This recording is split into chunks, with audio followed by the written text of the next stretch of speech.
Oi a todos, hoje a gente vai falar sobre edema agudo de pulmão cardiogênico, lembrando disso. Lembrando, pessoal, para inscrever no canal, que sempre que houver mudança na prática clínica, eu vou atualizar os vídeos, tá? Isso é importante. Curtir e comentar com dúvidas, compartilhando experiência e sugerindo próximos vídeos, próximas aulas. Então, começando a aula, contextualizando aqui o edema agudo de pulmão cardiogênico no atendimento às emergências clínicas. Então, a via aérea em geral vai estar pérvia, o briefing certamente vai ter com problema, né? Vai estar com problema. Frequência respiratória, ausculta, inspeção, oximetria vão vir alterados. Vocês vão ofertar oxigênio, se o paciente tolerar baixo fluxo, se não há máscara de alto fluxo, a 5 a 10 litros por minuto, a 15 até. Ventilação não invasiva seria uma boa pedida também para edema agudo cardiogênico, vamos detalhar nos próximos slides, e nos casos refratários, intubação orotraqueal e ventilação mecânica. Então, vai ser uma insuficiência respiratória aguda e toda ela tem que ter o diagnóstico diferencial de edema agudo de pulmão cardiogênico. Vocês vão estabilizar, o B vai ter problema. Assim que você estabilizar o B, uma dessas principais causas de insuficiência respiratória certamente vai estar presente nos pacientes graves, né, com emergências clínicas. Hoje vai ser edema agudo de pulmão cardiogênico. E vamos lá. Então, basicamente um acúmulo anormal de fluidos no interstício no espaço alveolar. Secundário a um preenchimento, pressões de enchimento ventricular elevadas. E é uma das principais causas de admissão de unidade de emergência cardiológica e de insuficiência respiratória. Então, sempre pensar em edema agudo de pulmão cardiogênico diante de insuficiência respiratória. As principais etiologias são ICC descompensada, principalmente quando o paciente deixa de aderir à medicação, né, para ICC. A hipertensão severa é muito comum nos casos, por exemplo, de estenose de artérias renais, que pode evoluir com edema agudo por hipertensão severa. Sobrecarga volêmica, em geral, transfusão de sangue ou reposição volêmica, principalmente em paciente com ICC e insuficiência renal oligúrica. Então, pode rapidamente evoluir com edema agudo de pulmão. Insuficiência renal oligúrica, insuficiência coronariana. Então, sempre tem que descartar insuficiência coronariana aguda, síndrome coronariana aguda no paciente com edema agudo, tá? E valvopatias, né? Isso é uma causa comum também de edema agudo cardiogênico. Então, diante dessa suspeita ou mesmo do diagnóstico, pense na etiologia. A maioria dos casos vai estar entre essas aqui. As manifestações clínicas começam com a dispneia progressiva, edema maleolar, uma turgência de jugular, muitas vezes acompanhada também de um reflexo hepato-jugular e uma hepatomegalia dolorosa. O murmúrio vescular em geral pode estar diminuído, principalmente à direita, e começa com crepitações bibasais que vão ascendendo. E pode haver também sopros e bolhas acessórias, principalmente nos casos de valvopatia. Então, atenção especial à ausculta cardíaca em todo paciente com edema agudo de pulmão, claro, depois de estabilizado. Em franca insuficiência respiratória, ninguém vai conseguir fazer uma ausculta minuciosa. Assim que progride o paciente, e se não for tratado a tempo, ele vai evoluir com sensação de sufocação mesmo, uma dispneia intensa, com expectoração rósea, clássico edema agudo, esforço respiratório, aí começa, né? Então começa com tiragem intercostal, subcostal, retração de fúrcula, esternocleidomastoide, mantimento de aleta nasal, nos casos mais graves. Crepitações pulmonares são ascendentes, começam finas e bibasais e depois se tornam, vão indo para o terço médio, ápice, tornando-se grosseiras e difusas. É clássico também do edema agudo. Uma diaforese até pelo próprio estímulo simpático intenso que acontece nesses quadros. Uma saturação de O2 menor que 90%. A gente sempre vai pedir, depois de estabilizar o paciente, esses exames, um hemograma, principalmente para avaliar infecções associadas, tá? Causas infecciosas, função renal, né? Lembra que a insuficiência renal oligúrica é uma causa de edema agudo. Íons, o próprio tratamento vai alterar muito íons. Glicemia, PCR, a PCR entra também na avaliação de quadros infecciosos associados, e a gasometria, para avaliar a hipoxemia e o status ácido básico do paciente.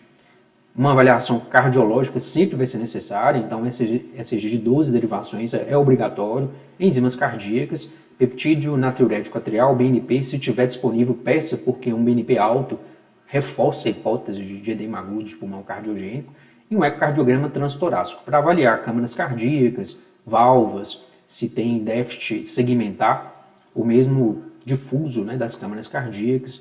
É importante, em todo edema agudo de pulmão cardiogênico, a gente pedir esses exames aqui para diagnosticar as etiologias, igual no slide passado a gente discutiu. Raio-x de tórax, então é essencial, claro, de preferência PA e perfil, mas infelizmente boa parte dos pacientes não toleram ir no setor de radiologia, aí você vai pedir AP mesmo no leito, menor qualidade técnica, mas é o que a gente vai ter disponível. E o raio-x vai ter essa característica clássica aqui, vai ter opacidades perilares, intersticiais e intersticiais, né, também, e opacidades intersticiais, cefalização de fluxo, perilar principalmente, e uma cardiomegalia, tá bom? E alveolares, opacidades intersticiais e alveolares, o que dizer, então esse é o raio-x clássico.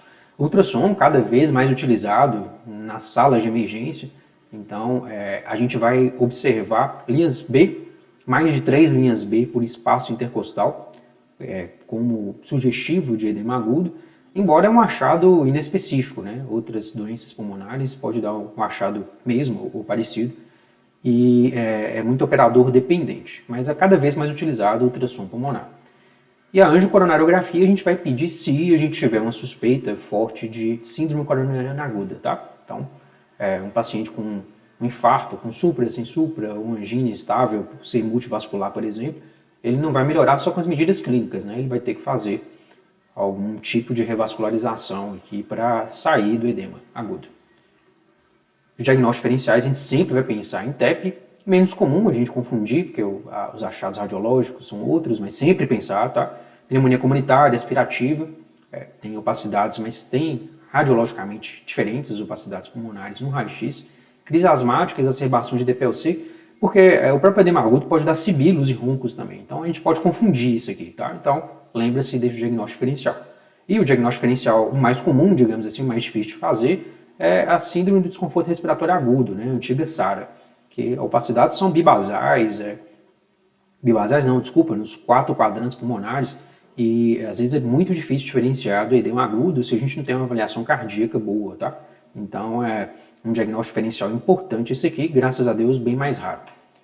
O tratamento a gente vai começar com cabeceira elevada, 30 a 45 graus, mas em muitos casos, principalmente os mais severos, a gente deixa 90 graus mesmo, com as pernas pendentes, e isso melhora, diminui o retorno venoso e melhora o edema agudo, né, a sensação de dispneia.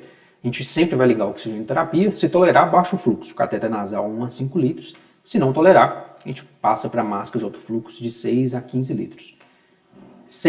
Quase sempre a gente vai dar furosemida, 2 a 4 ampolas, a não ser que haja contraindicações, tá? Tal como hipotensão severa, uma hipomagnesemia ou hipopotassemia severa também, é mais raro, mas pode acontecer. Aí nesses casos, talvez a gente adie a hora de dar furosemida ou nem dê. Mas a maioria das vezes a gente dá assim, 2 a 4 ampolas de furosemida, seguida de 1 a 2 ampolas, de 6 em 6 ou de 8 em 8 horas. Aí vai se tateando conforme a melhora clínica e o débito urinário. Um débito urinário muito alto, você diminui de 1 ampola de 6 em 6 para de 8 em 8, por exemplo. Um débito urinário mais alto, você diminui a posologia. Um débito urinário baixo, você aumenta a posologia. Aí vai tateando, cada paciente tem sua dose correta e tateando mesmo a dose. Mas a dose inicial é sempre 2 a 4 ampolas. E os vasodilatadores. O mais comum de utilizar é o tridil mesmo, a nitroglicerina, tá? Um vasodilatador venoso e arterial também, mas principalmente de artérias epicárdicas, né? Coronárias, então isso é importante. Então vai ter uma vasodilatação, diminui o débito, vai diminuir o retorno venoso e isso também diminuir a pós-carga e muitas vezes ajuda demais na melhora clínica do paciente com edema agudo, tá? É principalmente importante nos pacientes que têm uma síndrome coronariana aguda ou insuficiência coronariana. Então a nitroglicerina vai ajudar, sim, no tratamento clínico desses pacientes. Por isso que é o primeiro vasodilatador que na maioria das vezes a gente usa, tá? Entretanto, se o paciente tiver uma hipertensão severa e insuficiência mitral aórtica, principalmente agudas, aí é interessante a gente usar o nitroprusiato, tá? A dose é essa aqui, 50 mg, uma ampola, 248 ml, começa com 10 ml hora, vai aumentando de 10 em 10 e a gente vai tateando até conseguir reduzir pelo menos 25% da pressão arterial inicial. Então, a dose é de 0,5 a 10 microgramas por quilo por minuto, mas essa é a forma de fazer na prática. Então, lembrar das indicações, que é alta pressão e insuficiência mitral e aórtica, principalmente agudas. Lembrando, gente, que o edema agudo cardiogênico pode ter uma pressão baixa, né, no choque cardiogênico, uma pressão normal ou uma pressão alta. Então, essa parte é heterogênea, pode ter qualquer uma dessas apresentações no edema agudo. Só voltando, algo que eu esqueci de falar é a prescrição da nitroglicerina mesmo, tá? Então, 25 a 50 miligramas, diluindo 240 ml de soro fisiológico ou glicosado. No Ecoflac, que é uma equipe especial, né, de plástico especial, na BIC inicia 10 ml hora e vai aumentando de 10 em 10, até controlar pelo menos 25% da pressão arterial inicial. Lembrar que a dose é 10 a 100 microgramas por minuto, mas tem literaturas que falam até 200 microgramas por minuto, mas na prática vai aumentando de 10 em 10 até o efeito terapêutico desejado. Então é isso de vasodilatador. É uma coisa importante do nitroprusiato, da nitroglicerina, nitroprusiato, que é o niprid, gente, nitroprusiato, tá? É que pode ter isso aqui, que chama síndrome do roubo coronariano. Então, um paciente que tem edema agudo de pulmão e tem uma insuficiência coronariana, aguda ou não, mas principalmente na aguda, quando eu uso nitroprusiato, eu tenho uma vasodilatação venosa e arterial em todos os vasos, né, inclusive nas coronárias. Mas a vasodilatação das artérias coronarianas pérvias ela é maior do que as doentes. Então pode acontecer de o fluxo sanguíneo ir mais para as artérias pérvias e aumentar a isquemia nas artérias obstruídas. Tá? Então é por isso que a gente prefere o tridil, o nitroglicerina, gente, no lugar do nitroprusiato, quando se suspeita ou se tem certeza de uma insuficiência coronariana. Nos pacientes com choque cardiogênico, obviamente a gente vai iniciar com noradrenalina, vai estabilizar a pressão, ficar acima de 90 por 60 e depois iniciar a dobutamina, tá? No choque cardiogênico. Não pode iniciar dobuta isolada no paciente hipotenso, porque pode piorar a hipotensão, então sempre começa com nora, mas posteriormente a gente inicia dobuta, uma ampola, diluída em 230 ml de soro glicosado ou fisiológico, inicia 10 ml hora e vai tateando, aumentando de 10 em 10 até eu conseguir um débito cardíaco interessante aí, né? Aumentar o débito urinário, melhorar o fluxo sanguíneo cerebral, por exemplo, o nível de consciência melhora, a pele fica mais quente, essas coisas, tá? Ou então medir de alguma forma o débito cardíaco. Isso em geral, não é presente na prática, né? Não é disponível. Então é isso. Nos pacientes que não têm melhora, ou mesmo nos pacientes muito graves, assim, enquanto eu estou fazendo aquela série de medidas farmacológicas, eu posso passar diretamente para a VNI, tá? Se eu tiver essa disponibilidade. Então, o modo é CPAP. Então, lembra lá da VNI, tem um circuito, uma máscara de VNI que veda bem na face do paciente, liga na ventilação mecânica, coloca o modo CPAP. Em geral, a gente começa com uma pressão de suporte de 5 a 8 e uma PIP de 3 a 5 e vai aumentando gradualmente essa pressão de suporte, de 2 em 2 até chegar a 20 ou 25 centímetros de água, conforme a tolerância do paciente, tá? E um FO2 necessário para manter uma saturação maior que 92. Então isso aqui muitas vezes salva do tubo, impede que o paciente vá para o tubo, melhora pelo menos transitoriamente até aquelas medicações fazerem o efeito que demora mais, esse aqui é mais imediato, tá? Claro, gente, se o paciente tiver um choque importante, tiver em coma ou não cooperativo, tiver algo que impeça a vedação, a interface, né, da face do paciente com a máscara de VNI, aí não precisa nem tentar, tá? Aí a gente passaria direto para a intubação orotraqueal. Então, uma dessas coisas aqui, ó, depressão do nível de consciência, esforço respiratório intenso, agitação psicomotora, não cooperação, saturação menor que 92 na máscara de alto fluxo a 15 litros. Aí, nesses casos, sempre considerar intubação orotraqueal. As medicações, em geral, a gente usa etomidato, já que não causa hipotensão, e no paciente que possivelmente vai estar com choque cardiogênico, seria uma medicação boa, tá? Não vai dar hipotensão.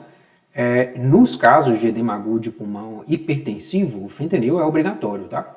Porque a laringoscopia ela é associada a taquicardia e hipertensão. E quando eu uso o fentanil, eu bloqueio essa taquicardia e hipertensão, que vai ser prejudicial nesses pacientes. Então, no edema agudo hipertensivo, usem o fentanil. A ketamina, ela provoca taquicardia e hipertensão. Por causa disso, quase nunca ou nunca, a gente usa nos pacientes com edema agudo de pulmão cardiogênico. Já o propofol e o midazolam, eles causam depressão miocárdica. Então, se o paciente tiver uma suspeita ou certeza de um choque cardiogênico, não os use, tá? Porque propofol e midazolam diminui o débito cardíaco por causa da depressão miocárdica. Depois que intuba, você vai colocar em ventilação mecânica, os parâmetros, aí eu vou pedir para vocês assistirem o vídeo de ventilação mecânica, que são muitos parâmetros, não é o escopo dessa aula, o objetivo dessa aula, mas a gente vai deixar uma PIP terapêutica maior do que 8. A gente começa com 8, aumenta 10, 12, 14, 16, até o suficiente para não causar hipotensão no paciente, mas melhorar a saturação e diminuir a FO2. Morfina era classicamente recomendada, mas mostrou-se que tem uma baixa evidência científica e muitos efeitos adversos associados. Então esse aqui foi um estudo clássico, né, que chamou a atenção primeiramente para o uso de morfina em edema agudo de pulmão, o ADIR análise, e aumentando a mortalidade, necessidade de ventilação mecânica, tempo de CTI. Aí depois disso ela passou a ser não recomendada ou sugerida, tá? Então, voltando aqui à contextualização, o paciente vai estar em edema agudo de pulmão com insuficiência respiratória, vocês vão ligar em algum desses, fazer alguma dessas coisas para estabilizar o B, baixo fluxo, alto fluxo de O2, VNI, quando nada dá certo, intubação intraqueal, ventilação mecânica. Tem uns casos que são bem clássicos. De cara, a gente suspeita de edema agudo. O paciente já chega falando que é cardiopata, aí tem aquela secreção rosa, crepitações difusas. Então, nesses casos que de cara, é só nos primeiros segundos de atendimento do paciente, quando eu olho o B e eu suspeito, eu tenho convicção que é edema agudo, eu posso fazer isso aqui, ó, furosemida, se não houver contraindicação, igual a gente falou, tridil, inicialmente quase sempre é tridil, principalmente se tiver insuficiência coronariana, niprides, no caso de hipertensão severa, insuficiência mitral aórtica aguda, e nos casos de choque, nenhum deles, claro, e vou ligar aminas vasoativas, né? Nora para estabilizar a pressão, seguido de dobuta.